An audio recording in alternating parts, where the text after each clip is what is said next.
बाबा जी और हुजूर जी की प्रेमी रूहों को राधा स्वामी जी, स्वागत है आपका हमारे चैनल भजन मार्गम में। संगत जी, आज हम एक साधक के जीवन की सबसे व्यावहारिक, सबसे बड़ी और सबसे आम समस्या पर बात करने जा रहे हैं। जब भी कोई जीव नामदान लेकर भक्ति के मार्ग पर आगे बढ़ता है, तो वह पूरे जोश के साथ सद्गुरु के दिए हुए पवित्र नामों का सिमरन शुरू करता है। पर अचानक एक ऐसी ताकत उस पर हमला करती है कि उसका सिर झुकने लगता है, शरीर ढीला पड़ जाता है और वह एक गहरी नींद के आगोश में चला जाता है। जब साधक की आंख खुलती है, तो बज रहे अलार्म या घड़ी को देखकर उसके अंदर एक गहरा पछतावा, एक ग्लानि पैदा होती है। वह सोचता है, हे सच्चे पातशाह, मैं तो आपकी बंदगी करने बैठा था, लेकिन मैं सो गया। क्या मेरा सिमरन खाली चला गया? क्या काल ने मुझे फिर हरा दिया? प्यारी संगत जी, अगर आपके साथ भी ऐसा होता है तो निराश मत होइए। आप अकेले नहीं हैं। संत मत के मार्ग पर चलने वाले 90% साधकों को शुरुआत के कई सालों तक इस नींद रूपी दीवार से लड़ना पड़ता है। आज के इस वीडियो में हम इसके पीछे के कारणों को समझेंगे। हम उन 5 मुख्य कारणों पर विस्तार से चर्चा करेंगे जिनकी वजह से सिमरन के समय नींद आती है, और साथ ही हम आपके साथ वे अचूक व्यावहारिक उपाय भी साझा करेंगे जिन्हें अपनाकर आप नींद पर पूरी तरह विजय पा सकते हैं।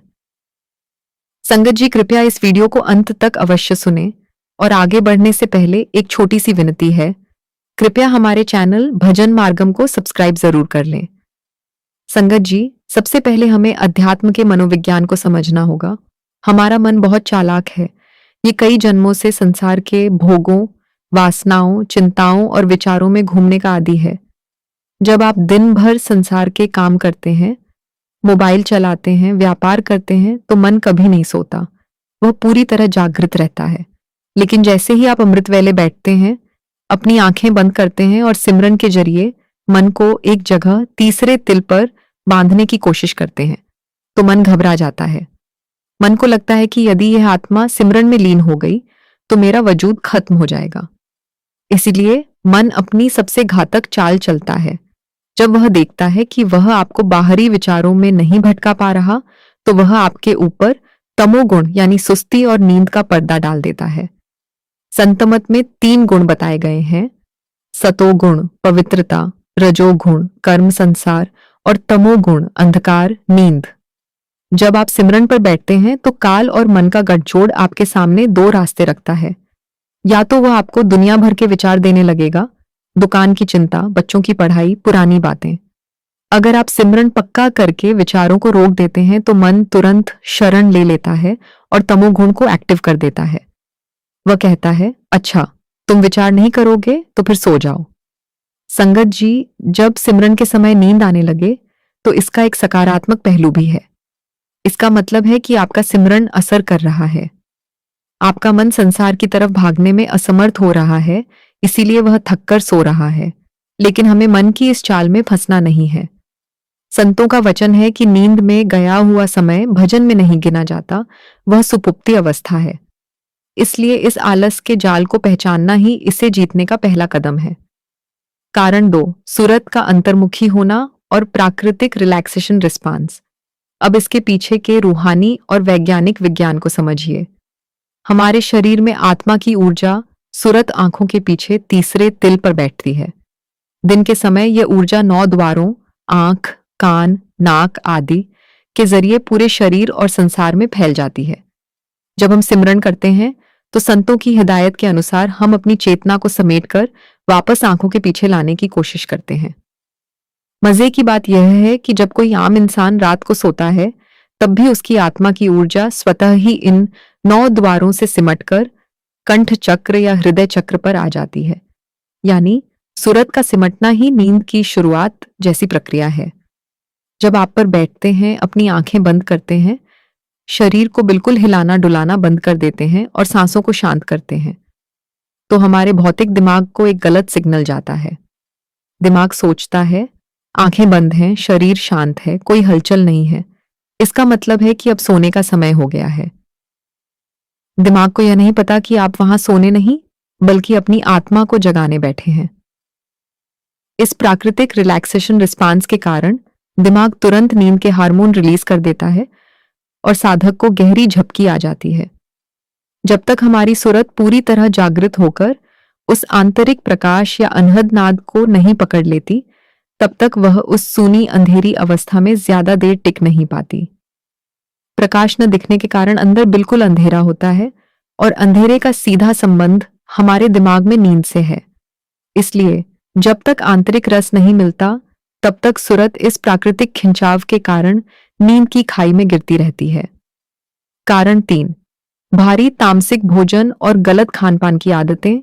संगत जी, संतमत में खानपान पर जितना कड़ा पहरा है, उतना शायद ही कहीं और हो। महाराज जी हमेशा फरमाते हैं कि जैसा खाओगे अन्न वैसा ही बनेगा मन। यदि आप रात के समय बहुत भारी, ग्रिष्ट, तला भुना या बहुत ज्यादा मसालेदार भोजन करते हैं, तो आपकी पूरी शारीरिक ऊर्जा उस भोजन को पचाने में लग जाती है। यदि आप रात को 10 या 11 बजे भोजन करते हैं और सुबह 3 बजे सिमरन पर बैठ जाते हैं, तो उस समय आपका पेट उस भोजन को पचाने के लिए संघर्ष कर रहा होता है। भले ही हम पूरी तरह शाकाहारी हैं, लेकिन शाकाहारी भोजन में भी अगर बहुत ज्यादा प्याज, लहसुन, हैवी प्रोटीन जैसे राजमा, उड़द की दाल रात को खाना हो, तो वह शरीर में भारीपन और आलस पैदा करता है।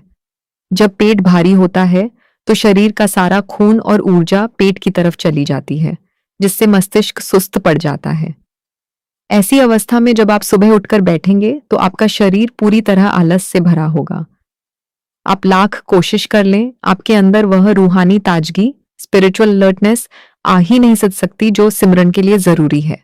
तुलसीदास जी ने भी लिखा है, अति भोजन जो करहीं विधाता, ताहि न मिले ज्ञान और भ्राता। जरूरत से ज्यादा खाना या गलत समय पर खाना हमारी आध्यात्मिक प्रगति का सबसे बड़ा दुश्मन है। यह हमारे शरीर के कफ और तमस को बढ़ा देता है, जिसका सीधा परिणाम सिमरन की चौकी पर नींद के रूप में सामने आता है। कारण 4, अधूरी नींद, शारीरिक थकान और शारीरिक अनुशासन की कमी। संगत जी, आज के इस आधुनिक युग में जहां मोबाइल, सोशल मीडिया और वेब सीरीज का चलन है, साधक अक्सर रात को 12 या 1 बजे तक जागते रहते हैं। वे सोचते हैं कि कोई बात नहीं, मैं रात को 1 बजे सोऊंगा और सुबह 3 बजे उठकर सिमरन कर लूंगा। यह शरीर 5 तत्वों का बना है और इसके अपने कुछ प्राकृतिक नियम हैं। एक वयस्क शरीर को कम से कम 6 से 7 घंटे की गहरी और शांत नींद की आवश्यकता होती है। यदि आप केवल 2 या 3 घंटे सोकर अमृत वेले उठेंगे, तो आपका शरीर पूरी तरह थका हुआ होगा। जब आप जबरदस्ती अलार्म सुनकर उठ तो जाते हैं और आसन पर बैठ भी जाते हैं, लेकिन आपका शरीर अंदर से आराम मांग रहा होता है। ऐसी स्थिति में जैसे ही आप आंखें बंद करके सतनाम के नाम का जाप शुरू करते हैं, शरीर अपना बदला लेता है। वह जबरन आपको सुला देता है। आप सिमरन में सिर हिलाते रहते हैं, झटके खाते रहते हैं, जिसे तंद्रा कहा जाता है। यह अवस्था सिमरन की नहीं है, यह केवल शरीर का अपनी अधूरी नींद को पूरा करने का एक तरीका है। कई बार साधक बहुत ज्यादा आरामदायक गद्दे पर बैठ जाते हैं या दीवार का सहारा लेकर बैठ जाते हैं या पैरों पर बहुत भारी कंबल ओढ़ लेते हैं। संतों का निर्देश है कि सिमरन के समय आपकी रीढ़ की हड्डी, स्पाइन, बिल्कुल सीधी होनी चाहिए। जब आप दीवार से पीठ सटाकर या बहुत आरामदायक सोफे पर बैठते हैं, तो रीढ़ की हड्डी टेढ़ी हो जाती है, जिससे सुग्रूप सुस्ती के चक्र में फंस जाती है और नींद तुरंत हावी हो जाती है। कारण 5, आंतरिक तड़प, प्रेम और वैराग्य की कमी, आध्यात्मिक सुस्ती। संगत जी, यह 5वां कारण सबसे गहरा और सबसे कड़वा सच है, जिसे हमें स्वीकार करना ही होगा। हम सिमरन पर बैठते तो हैं, लेकिन एक नियम या ड्यूटी समझकर।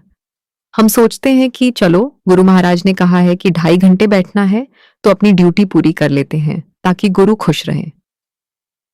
हमारी इस भक्ति में वह तड़प नहीं होती, वह प्रेम नहीं होता जो एक प्रेमी के दिल में अपने प्रियतम के लिए होता है।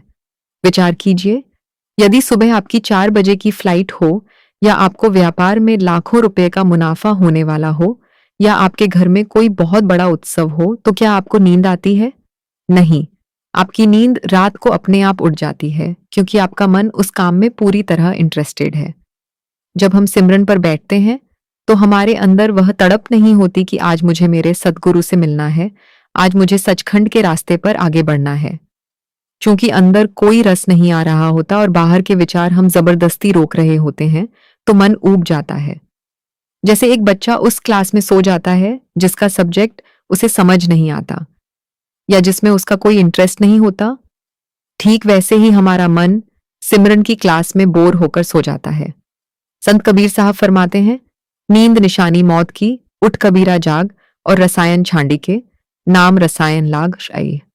जब तक नाम का वह रसीला रसायन हमारे अंदर प्रकट नहीं होता या जब तक गुरु के प्रति वह सच्चा विरह और प्रेम पैदा नहीं होता, तब तक हमारी आंखों में यह रूहानी जागृति नहीं आ सकती।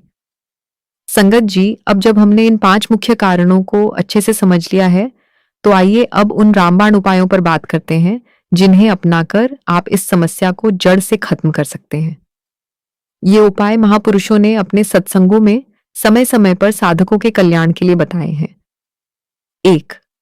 सोने और जागने का पक्का टाइम टेबल। यदि आपको सुबह 3 बजे उठना है तो हर हाल में रात को 9:30 या 10 बजे तक सो जाने की आदत डालें। अपने मोबाइल को सोने से 1 घंटे पहले खुद से दूर कर दें। जब आपकी 6 घंटे की नींद पूरी होगी तो सुबह आपका शरीर पूरी तरह फ्रेश और ऊर्जावान रहेगा।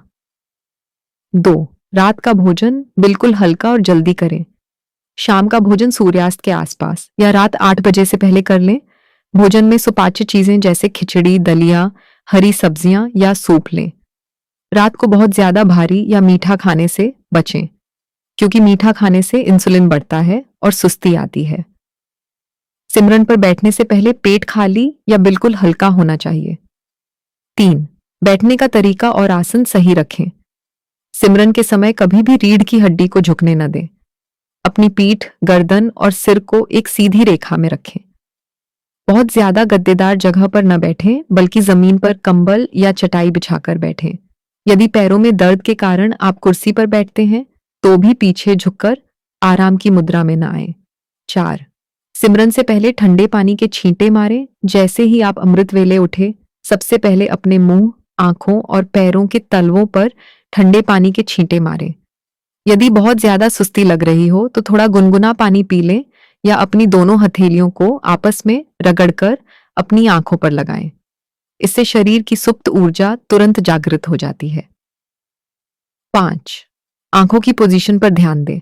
नींद आने का एक कारण यह भी होता है कि आंखें बंद करते ही हमारी पुतलियां नीचे की तरफ झुक जाती हैं, जो कि सोने की प्राकृतिक अवस्था है।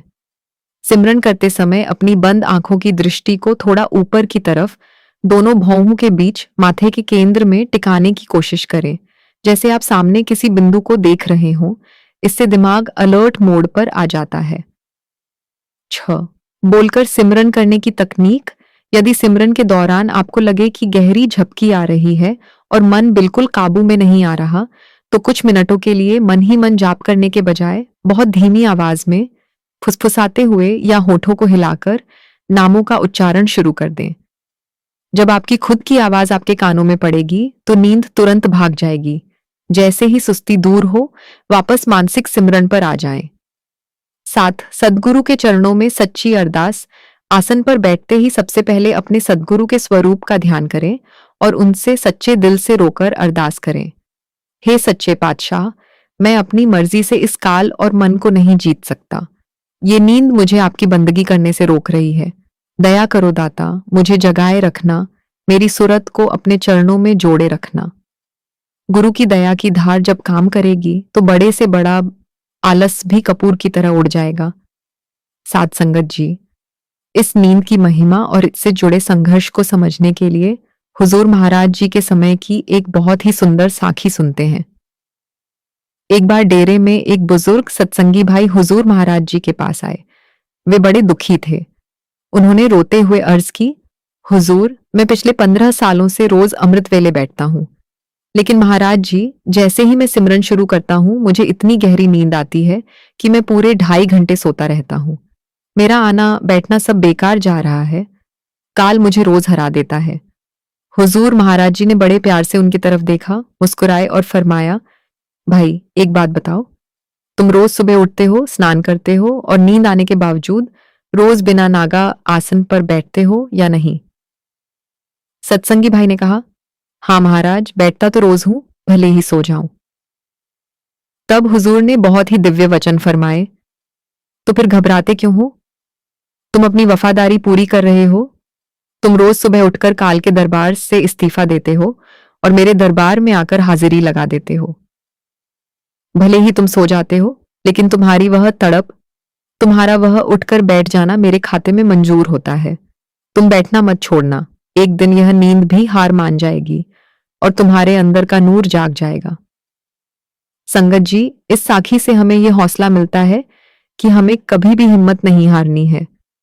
सिमरन में नींद आना इस बात का सबूत है कि आप प्रयास कर रहे हैं।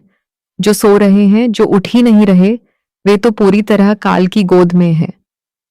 आप कम से कम संघर्ष तो कर रहे हैं। संगत जी, संतमत का मार्ग कोई एक दिन या एक महीने की दौड़ नहीं है। ये पूरे जीवन की साधना है। नींद, आलस और विचार, ये सब उस किले के पहरेदार हैं जिसे पार करके हमें हमारे सद्गुरु दयाल पुरुष से मिलना है। जब आप दृढ़ निश्चय के साथ रोज इन पहरेदारों से लड़ेंगे, तो एक दिन सद्गुरु स्वयं आकर आपका हाथ थाम लेंगे। अपनी गलतियों को सुधारें, अपने खान पान और सोने के समय को अनुशासित करें और सबसे बड़ी बात, अपने अंदर गुरु के लिए प्रेम को बढ़ाएं। जब अंदर प्रेम का दिया जलेगा, तो अज्ञान और नींद का अंधकार अपने आप दूर हो जाएगा। आइए, आज के इस वीडियो के अंत में हम सब मिलकर उस कुल मालिक के चरणों में यही विनती करें। हे दाता, हमें अमृत वेले की संभाल बख्शना, हमारे तन को आरोग्यता और मन को सिमरन का रस बख्शना। संगत जी, यदि इस वीडियो से आपको सिमरन के मार्ग पर आगे बढ़ने की थोड़ी भी प्रेरणा मिली हो, तो इसे अपने सभी सत्संगी भाई बहनों के साथ अवश्य साझा करें। और यदि आपने अभी तक हमारे चैनल भजन मार्गम को सब्सक्राइब नहीं किया है, तो कृपया अभी जुड़ जाए, क्योंकि यहाँ आपको ऐसे गहरे आध्यात्मिक सत्संग, भजन सिमरन की सही विधि और संतमत से जुड़े अनमोल रहस्य निरंतर सुनने को मिलेंगे। कमेंट बॉक्स में राधा स्वामी अपनी रूहानी हाजिरी जरूर लगाएं।